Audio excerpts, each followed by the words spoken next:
Bismillahirrahmanirrahim. Assalamualaikum warahmatullahi wabarakatuh. Waalaikumsalam warahmatullahi Waalaikumsalam wabarakatuh. warahmatullahi wabarakatuh. Selamat siang teman-temanku yang berbahagia.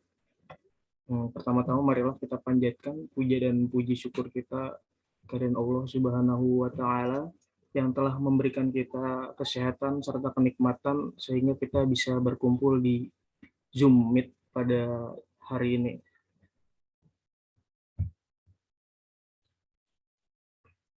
Perkenalkan, nama saya Hendri Cahyo Triantoro dengan NPM 2030-158 yang akan bertugas moderator pada hari ini.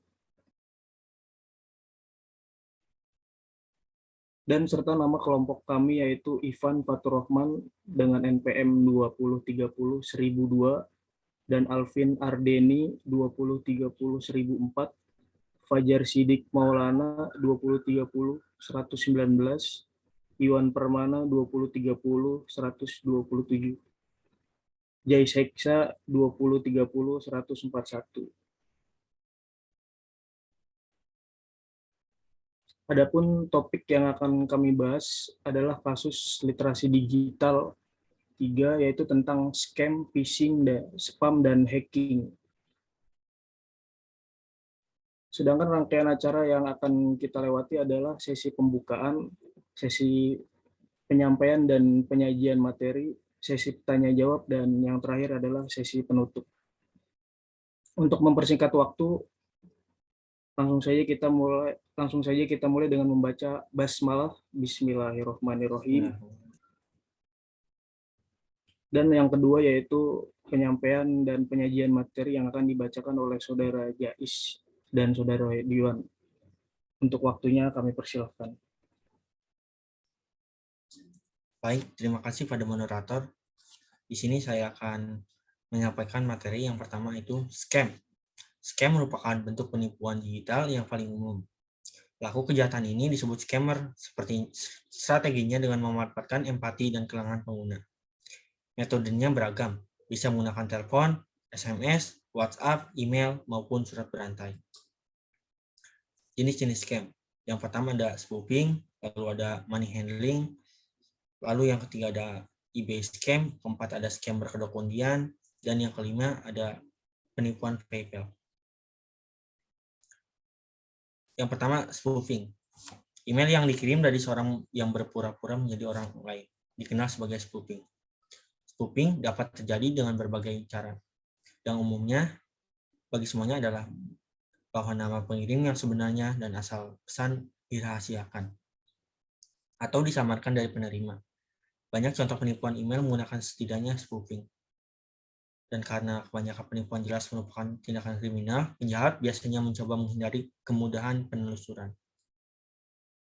Lalu ada money handling. Jenis lainnya dalam scam alert tersebut bisa ditemukan dalam money handling atau melibatkan pihak ketiga.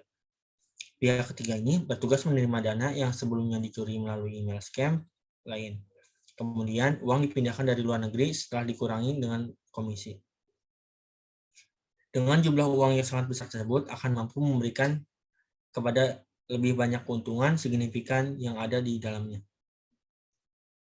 Lalu ada eBay scam. Jenis macam ini akan menawarkan barang dengan harga yang jauh lebih murah dari yang ada di pasaran, sehingga orang langsung tertarik untuk membeli. Oleh karena itu, sangat penting memperhatikan hal ini. Jika perhatikan baik-baik, jika melihat email semacam ini, modus email ini biasanya menyamar menjadi web e-commerce yang sudah memiliki nama besar. Lalu mengirimkan email yang membuat link diskon atau kupon. Lalu selanjutnya ada scam berkedok undian. Scam lainnya juga perlu diketahui adalah yang berkedok undian di dalamnya. Di sini akan bisa melihat bahwa semua sebetulnya akan bisa didapatkan dengan mudah. Tapi undian tersebut sebetulnya adalah sebuah trik untuk mengelabui korban supaya bisa mendapatkan keuntungan lebih banyak. Tapi hal ini sebetulnya bisa dideteksi sejak awal. Caranya adalah dengan melihat ciri-ciri di mana biasanya pihak pelaku akan menampilkan link yang mana nantinya akan bisa diklik oleh korban. Lalu ada penipuan PayPal. Email penipuan yang mengklaim korban melakukan pembayaran ke akunnya. Namun, pemrosesan akan langsung setelah korban mengirimkan barang yang dijual ke alamat individu. Penipuan ini umumnya terjadi dalam menjual barang ke individu di luar negeri. Lalu, saya juga akan menjelaskan phishing. Phishing adalah suatu metode kejahatan dalam dunia maya di mana korban dihubungi melalui email, telepon, atau pesan teks oleh seseorang yang berpura-pura menjadi orang lain, atau organisasi yang sah untuk mengelabui individu agar menyerahkan informasi sensitif seperti rincian kartu kredit, kredensial login akun, atau identitas pribadi. Biasanya, phishing melibatkan teknik spoofing URL web atau email. Kemudian, informasi yang didapatkan akan digunakan untuk membuka akun-akun penting sehingga mengakibatkan pencurian data serta kerugian finansial. Lalu, jenis-jenis phishing. Yang pertama, email phishing. Yang kedua, web phishing. Yang ketiga, phone phishing. Yang keempat, spear phishing. Yang kelima, whaling phishing. Yang keenam, smishing dan phishing. Email phishing. Email phishing adalah bentuk phishing yang paling dikenal luas. Serangan phishing email adalah upaya untuk mencuri informasi sensitif melalui email yang tampaknya berasal dari organisasi atau perusahaan yang sah. Lalu selanjutnya ada web phishing. Web phishing atau situs phishing adalah sebuah situs web yang sengaja dirancang untuk menipu calon korban dengan cara mengumpulkan informasi sensitif mereka, seperti data kartu kredit, kata sandi, dan data penting lainnya.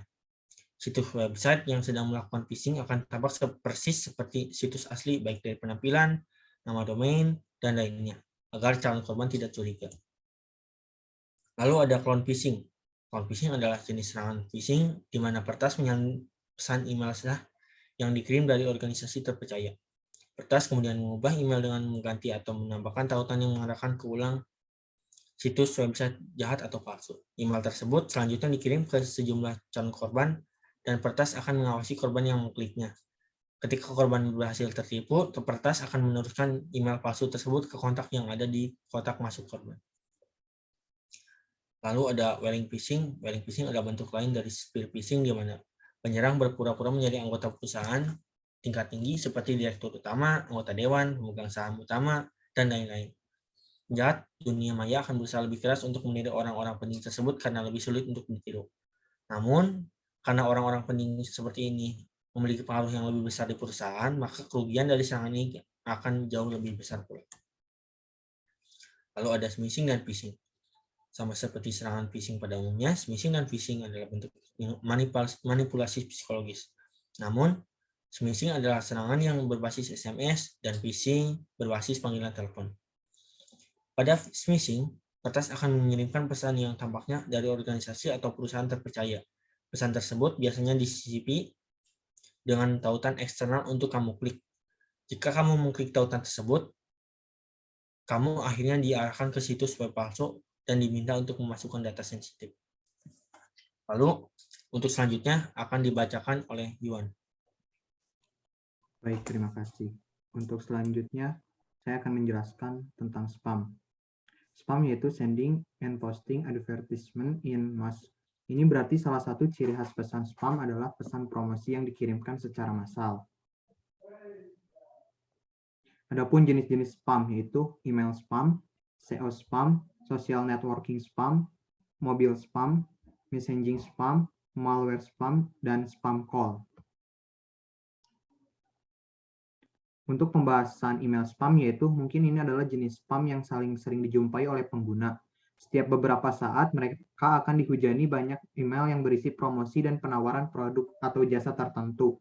Bisa jadi ini adalah penyebab setelah pengguna mengakses suatu website dan mengklik untuk berlangganan promosi, penawaran, atau newsletter. Pembahasan SEO spam yaitu sering dikenal juga dengan istilah spam dexing, yaitu penyalahgunaan metode search engine optimization SEO untuk mendongkrak ranking website milik pelaku. Jenis ini terbagi dua bagian, yaitu yang pertama konten spam dan yang kedua link spam. Untuk pembahasan social networking spam, yaitu semakin banyaknya penggunaan media sosial, spammers melancarkan aksinya dengan menggunakan akun media sosial seringkali dipakai. Akun-akun ini bisa ditandai dengan postingan yang tidak jelas dan menggunakan nama pengguna yang cukup aneh. Untuk penjelasan mobile spam yaitu biasanya mengganggu melalui SMS yang mengaku dari perusahaan atau bank tertentu. Isi pesannya biasanya menawarkan produk atau bahkan memberi hadiah sejumlah uang. Untuk messaging spam yaitu seperti email. Pelaku menyebarkan pesan secara masif melalui aplikasi chatting instan seperti WhatsApp, Line, Skype, Snapchat, dan masih banyak lainnya. Untuk malware spam, Anda harus berhati-hati karena menerima email newsletter atau dokumen PDF atau gambar tertentu. Jangan sampai Anda mengunduhnya karena bisa saja itu adalah malware spam. Ketika pengguna mengunduh dokumen tersebut, malware juga akan terunduh dan terinstal di perangkat pengguna dan yang paling parah penting mencuri data-datanya. Untuk spam call yaitu jenis yang satu ini pasti juga tidak asing di telinga Anda, yaitu panggilan dengan modus penipuan. Pelaku yang tidak dikenal seringkali menelpon ke nomor target dengan mengaku sebagai anggota keluarga yang sedang mengalami kecelakaan atau dari kepolisian. Jika target mudah percaya pada pelaku, biasanya korban akan tertipu dan mengirimkan kode OTP atau sejumlah uang yang diterima. Meskipun kadang pelaku ini gagal dan diblokir oleh korban, biasanya pelaku akan menggunakan nomor lain agar selalu bisa menipu korban.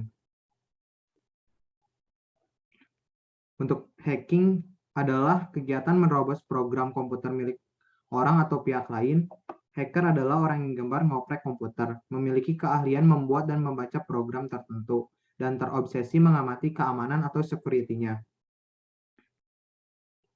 Adapun jenis-jenis hacker, yaitu seperti black hat, white hat, grey hat, hacktivist, dan script kiddie. Untuk pembahasan black hat, yaitu adalah istilah untuk seorang hacker yang paling sering dikenal oleh orang-orang, yaitu hacker yang memiliki motif jahat di dalamnya. Tak hanya mengambil keuntungan, mempercaya diri, hacker antagonis ini juga untuk mengambil alih sebuah sistem dengan mudah dan juga mengambil data-data penting lainnya. Inilah hal yang berbahaya untuk black hat.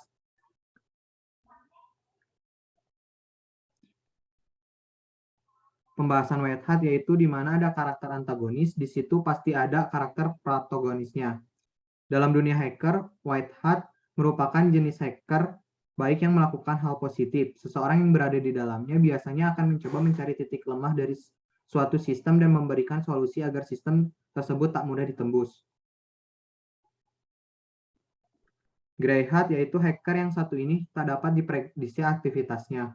Hal ini karena seseorang di baliknya dapat berperan sebagai hacker antagonis ataupun protagonis, tergantung kepada situasi dan kondisi. Tak heran bila memang hacker seperti ini tak dapat dipercaya secara penuh. Untuk aktivis, pernah melihat beberapa situs-situs yang dibajak dengan tulisan-tulisan bernada protes. Sebenarnya orang-orang di baliknya dapat disebut sebagai seorang aktivis. Seseorang dengan peran ini biasanya memiliki kepedulian tinggi dan menyampaikan aspirasinya melalui situs-situs besar. Script kiddie yaitu untuk yang satu ini belumlah termasuk ke dalam kategori hacker yang berbahaya, sebab memang masih pemula. Hacker seperti ini biasanya mencoba meretas situs-situs dengan menggunakan script yang sebelumnya telah tersedia. Berikut ini permasalahan dengan kasus klik BCA. Contohnya yaitu klik BCA termasuk ke dalam phishing dikarenakan memancing untuk mengklik link yang ada untuk mendapatkan data-data pengguna. Cukup sekian dari pemateri, mungkin dikembalikan kepada moderator. Terima kasih moderator. Terima kasih untuk saudara Yais dan Yuan sudah menyampaikan dan menyajikan materi. Sesi selanjutnya yaitu sesi tanya jawab. Silakan untuk teman-teman yang ingin bertanya dan waktu dan tempat kami persilakan. Ini yang sama saya aja ya. Sebelumnya saya ingin mengucapkan Assalamualaikum warahmatullahi wabarakatuh. Waalaikumsalam. Kan tadi sudah dijelaskan tentang apa itu email phishing. Nah, di sini saya mau bertanya, yaitu bagaimana cara menanggulangi atau tindakan dari permasalahan email phishing. Baik, itu saja. Baik, terima kasih atas pertanyaannya. Mungkin bisa langsung saya jawab ya. Jadi, bagaimana cara menanggulangi atau tindakan dari permasalahan email phishing? Nah, salah satu caranya yang pertama adalah jangan klik tautan apapun. Kamu tidak boleh mengklik tautan dalam email atau membuka lampiran, kecuali kamu yakin 100% bahwa kamu mengenal dan mempercayai penerimanya. Kamu juga tidak boleh membalas email tersebut. Penjahat mungkin mengirim email ke ribuan alamat email setiap hari, dan kamu jika membalas email tersebut, maka itu akan mengonfirmasi bahwa alamat email tersebut aktif. Mungkin ada tambahan dari Ian? Izin menambahkan untuk pemateri 1, dengan cara menanggulangi atau tindakan dari permasalahan email phishing, adapun seperti laporan email tersebut. Penyedia email kamu mungkin memiliki proses yang dapat kamu ikuti untuk melaporkan email phishing. Mekanismenya bervariasi.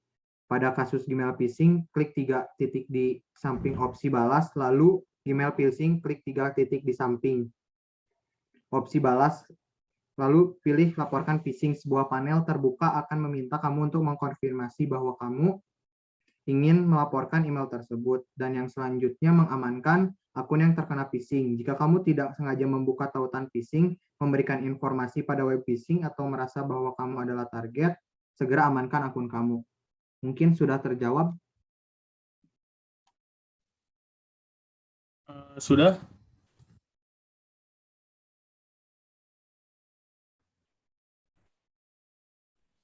Untuk selanjutnya yang ingin bertanya, kami persilakan waktu dan Assalamualaikum warahmatullahi wabarakatuh.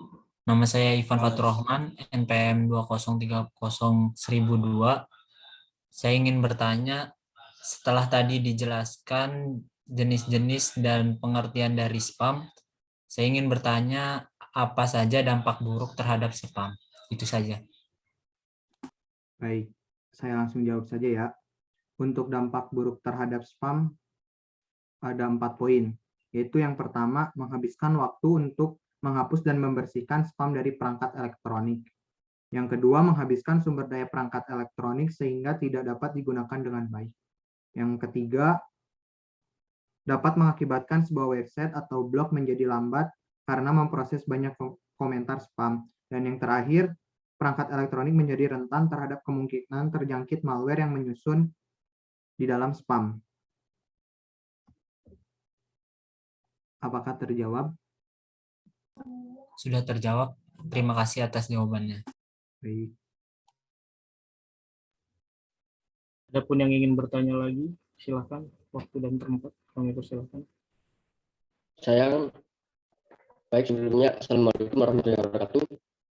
Nama saya Waalaikumsalam. Fajar Sidi Maulana, NRP 2030-119. Izin bertanya, bagaimana sih cara untuk mencegah spam? Baik, terima kasih atas pertanyaannya. Jadi saya langsung jawab. Sebenarnya ada beberapa cara untuk mencegah spam itu. Yang pertama adalah melakukan report. Platform email sudah memiliki fitur yang membantu pengguna dari banyaknya email promosi yang mengganggu. Anda bisa menggunakan fitur report ketika mendapatkan banyak email yang mengganggu. Selain itu, Anda juga bisa memilih untuk memblokir pengirim. Nah, lalu ada cara yang kedua, yaitu hanya mengakses website terpercaya. Hal seperti ini terkadang masih diabaikan oleh orang-orang ketika mengakses suatu website. Website terkadang memberikan dampak bahaya seperti menyebabkan terkena spam malware. Untuk menghindarinya, perhatikan apakah website tersebut sudah bersertifikasi SSL. Untuk melihatnya, Anda bisa memperhatikan ikon gembok di bagian tab URL. Selain itu, website yang sudah bersertifikat SSL memiliki URL HTTPS. Lalu, cara selanjutnya adalah memiliki email cadangan.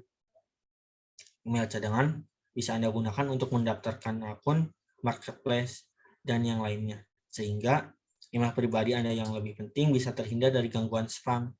Jangan sampai email pribadi Anda yang lebih penting, jangan sampai Anda menggunakan email utama untuk login atau mendaftar akun di website yang menawarkan bonus e-book, newsletter, dan yang lainnya. Lalu, jangan mempublikasikan data pribadi. Biasanya pelaku spamming mendapatkan data-data target melalui online, karena biasanya pengguna yang lalai menyebarkan datanya sendiri.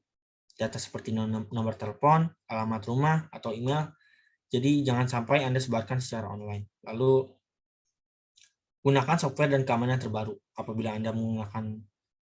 Anda pengelola sebuah website, pastikan Anda memperbarui software website untuk melindungi dari pelaku spam yang mengincar kelemahan website Anda.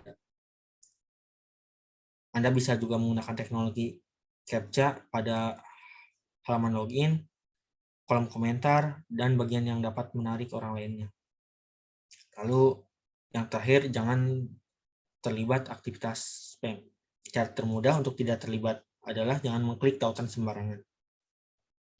Kemudian apabila mendapatkan email yang berisi perintah untuk mengunduh file tidak dikenal, jangan dihiraukan. Apabila ada orang yang tidak dikenal mengirim Anda email, jangan langsung saja ke folder spam. Baik, mungkin jawaban dari saya cukup. Apakah sudah menjawab? Sudah, Kang. Terima kasih sudah menjawab. Baik, terima kasih. Saya kembalikan kepada moderator. Terima kasih untuk teman-temanku yang sudah menanyakan suatu permasalahan. Demikian tadi presentasi dari kelompok kami, dan sesi yang selanjutnya itu penutup. Mari kita bersama mengucapkan Alhamdulillahirrahmanirrahim. Saya sebagai moderator mohon maaf atas kekurangannya dan terima kasih untuk perhatiannya. Wassalamualaikum warahmatullahi wabarakatuh. Waalaikumsalam. Waalaikumsalam warahmatullahi wabarakatuh.